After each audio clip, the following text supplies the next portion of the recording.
Luc Poignant, bonjour. Bonjour. Malgré vos collègues, malgré les policiers de votre syndicat, à Paris, on est en sécurité nulle part. C'est juste un constat. Et je suis sûr que vous aussi, je vais vous rallier à moi. Bon, ça va être un petit peu plus compliqué parce que Paris est une ville très sûre. Il faut pas prendre des épiphénomènes. Je pense par exemple à ce qui s'est passé hier, même si c'est un drame, parce qu'une agression c'est toujours très mal vécu, mais il faut pas prendre les épiphénomènes comme étant une règle. Paris est une ville très sûre, dans le sens où il y a un certain nombre de mes collègues qui patrouillent quotidiennement, de jour comme de nuit. En même temps, la présence policière, et nous n'avons eu de cesse de le dire, la présence policière sur le terrain est de nature justement à dissuader un certain nombre d'exactions. La preuve en est, c'est que les incivilités, malgré tout, sont en diminution. Les agressions à personne sont en diminution. Donc on peut pas dire aujourd'hui que Paris est une ville qui n'est pas sûre, bien au contraire. Et comme le rappelait l'interlocuteur tout à l'heure, voilà, comme le rappelait David Béliard, les manifestations qui ont lieu dans Paris, alors à part certaines évidemment, je pense par exemple à celle de la loi contre la loi El Khomri, mais les manifestations qui ont lieu dans Paris se passent pour l'immense généralité se passent dans d'excellentes conditions. Donc on ne peut pas dire aujourd'hui que Paris n'est pas une ville sûre. Vous imaginez l'image de la France dans le monde entier? Sur Twitter, ça tire dans tous les sens pour dire Paris, ville pas sûre, Paris, ville dangereuse. Luc Poignant, vous avez entendu Kim Kardashian. Ça aurait été John Smith, un touriste américain standard, comme il y en a qui se font agresser d'ailleurs tous les jours à Paris. On n'en aurait pas parlé. Pour Kim Kardashian, ça fait le buzz au niveau mondial. C'est une catastrophe pour l'image de Paris. Ah ben c'est une catastrophe par rapport à cette personnalité, mais on ne peut pas généraliser. Encore une fois, on ne peut pas prendre un épiphénomène. Vous savez, des personnes qui sont en possession de plusieurs millions d'euros de bijoux, sincèrement, dans Paris, il y en a pas non plus tant que ça. Et puis l'enquête est en cours. Oui, mais l'enquête est en cours, on va déterminer un certain nombre de choses et il reste quand même malgré tout dans cette enquête, il reste des points noirs. Il y a des choses à élucider. Donc il faut surtout pas généraliser sur cet événement et faire en sorte que Paris ne soit pas une ville sûre. C'est totalement faux. En l'occurrence, elle était effectivement, comme je disait tout à l'heure David Béliard, elle était dans un lieu privé. Elle était en possession de plusieurs millions d'euros. On peut se poser la question de savoir pourquoi elle n'était pas protégée, puisque malgré tout, il y a un risque. A priori, son garde du corps avait amené sa sœur en boîte de nuit. Mais même un garde du corps, je pense qu'en France, vous qui êtes syndicaliste policier, un garde du corps, il n'a pas le droit d'être armé en France. Sauf pour les personnalités, présidents, ambassadeurs, ministres. Le garde du corps d'une star, il a le droit d'être armé en France, Luc Poignant ? Non. Le port d'armes est quelque chose de particulièrement encadré. Mais c'est même pas. Donc il aurait rien pu faire, même s'il avait été là. Sa présence en elle-même est la présence d'un garde du corps, c'est justement quelque chose de dissuasif. Donc il est évident que s'il y avait eu un garde du corps, les choses se seraient très certainement passées différemment. Je ne dis pas que l'agression n'aurait pas eu lieu, mais les choses se seraient très certainement passées différemment. Et puis dans ce phénomène-là, je vous dis, il y a encore un certain nombre de points noirs à régler, et on verra que, je pense très sincèrement qu'il y a peut-être une complicité en amont ou autre. Mais ça, c'est pas dû à la ville, c'est pas dû au manque de sécurité. Ça aurait pu se produire, d'ailleurs, les New-Yorkais le disent eux-mêmes, ça aurait pu se produire n'importe où, dans n'importe quelle capitale du monde, y compris à New York. Luc Poignant, vous entendez ça, janvier à juillet 2013, 29 000 plaintes, 29 000 plaintes. Ça fait, on refait le calcul, allez, 60 000 par an, si on compte toutes celles et ceux qui ne portent pas plainte. La preuve que Paris est une ville dangereuse. Si ça, c'est pas la preuve, ça fait 7 agressions par heure, plus celles où les gens ne déposent pas plainte.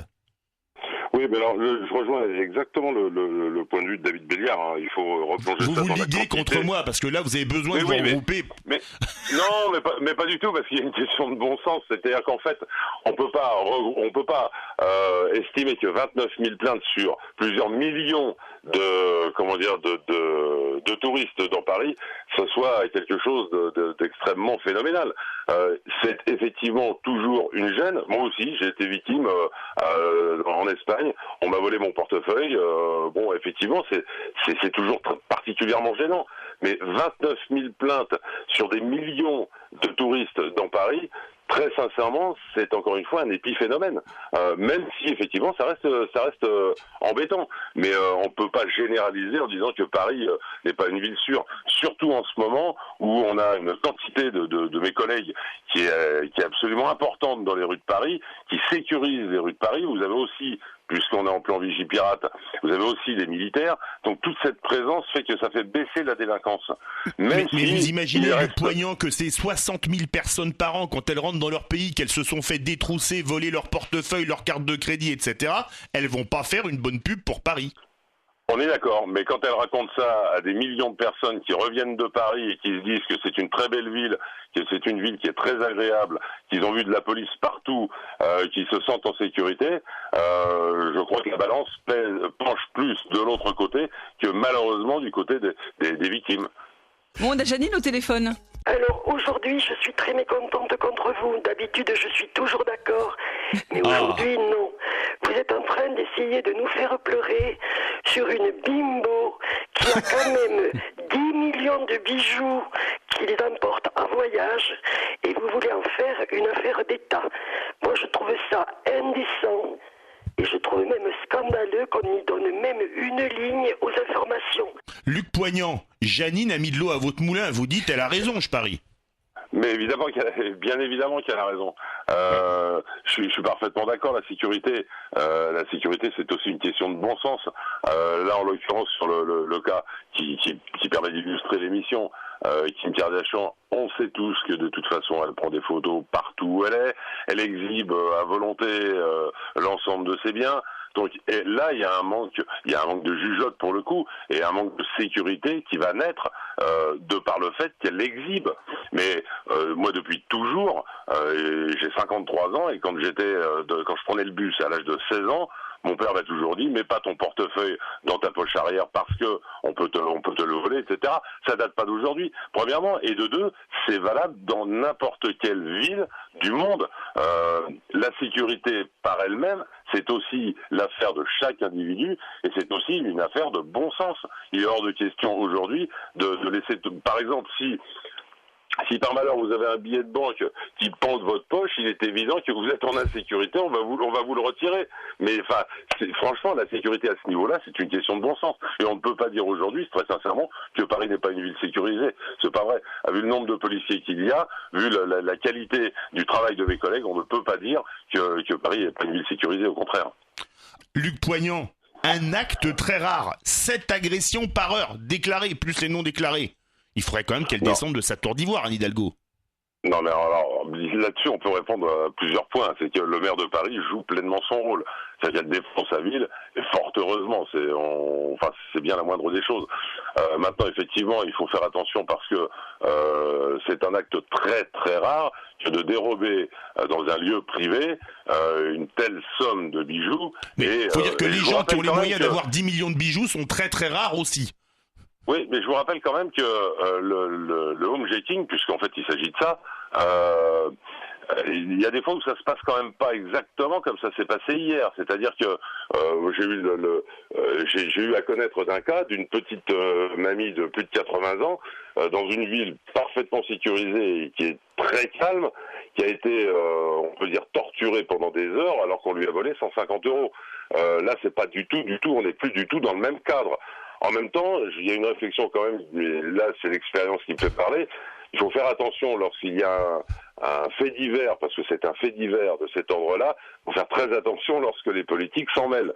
On a eu à connaître dans le passé un certain nombre d'agressions où les politiques s'en sont mêlés immédiatement et ont fait marche arrière dans les jours qui venaient parce que ils se sont enflammés. Là, en l'occurrence, pour le coup, le maire de Paris a joué pleinement son rôle en défendant sa ville et en expliquant qu'effectivement c'était un épiphénomène, il fallait surtout pas le généraliser.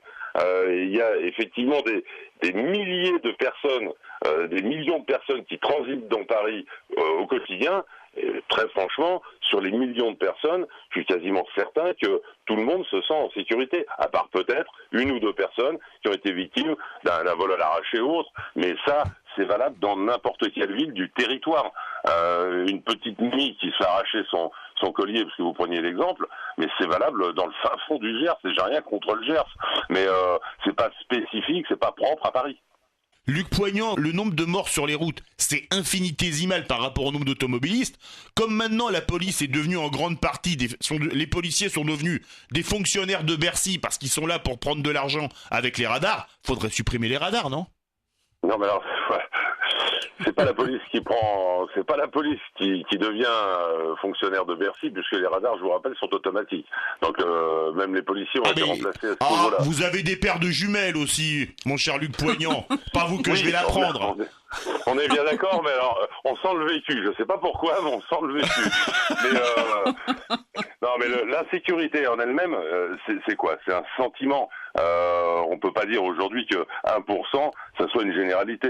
L'insécurité, c'est un sentiment, et plus on va focaliser sur des épiphénomènes comme Kim Kardashian, plus on va entretenir ce sentiment. Et justement, c'est tout le rôle de mes collègues, d'ailleurs que ce soit de la prévention ou même parfois de la répression, c'est tout le rôle très délicat de mes collègues qui sont présents sur la voie publique, qui sont présents partout et surtout, encore une fois, surtout en ce moment, et qui font en sorte d'inverser ce sentiment par leur simple présence. La preuve en est que cette présence a permis de diminuer l'ensemble des délits qui, en clair, qui pourrissent la vie des gens qui viennent dans Paris.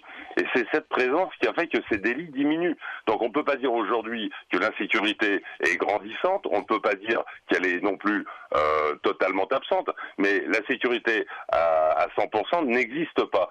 Mais aujourd'hui, elle tend à diminuer. L'insécurité tend à diminuer aujourd'hui. Luc Poignant, qu'est-ce que vous dites aux Chinois à qui on dit « ne venez pas en France, c'est dangereux ». Qu'est-ce que vous auriez envie de leur dire ? Il y a eu une manifestation il n'y a pas très longtemps, suite à un drame d'ailleurs, que les Chinois d'Aubervilliers a vécu. Je pense que c'est eux qui ont donné la réponse. Il faut lutter contre les stéréotypes. Aujourd'hui, pourquoi la communauté chinoise est plus particulièrement attaquée ? Parce que tout le monde pense qu'ils ont les poches pleines de billets et que ce sont des proies faciles. Or, ils le disent eux-mêmes, ils disent qu'ils vivent comme tout le monde, ils n'ont pas plus d'argent qu'un chef d'entreprise, et dans l'immense majorité des cas, ils se travaillent sur eux avec des centaines de milliers d'euros. Donc, encore une fois, il faut lutter contre les stéréotypes, et encore une fois, la sécurité, ça n'est qu'un sentiment.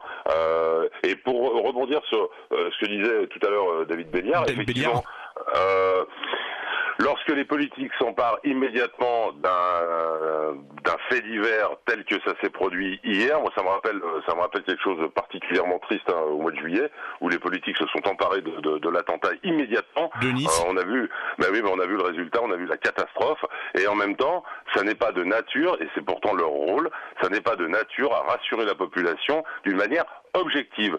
C'est là où est tout le problème. Il faut être objectif en matière de sécurité, et encore une fois, Paris intramuros tel qu'on le connaît est une ville qui est particulièrement sécurisée aujourd'hui. Alors Luc Poignant, justement, excusez-moi, si on en croit The Economist, en 2015, Paris était la 23e ville la plus sûre du monde derrière New York, Chicago ou Los Angeles. Paris, c'est donc pire que le Bronx, West Side ou Whites ?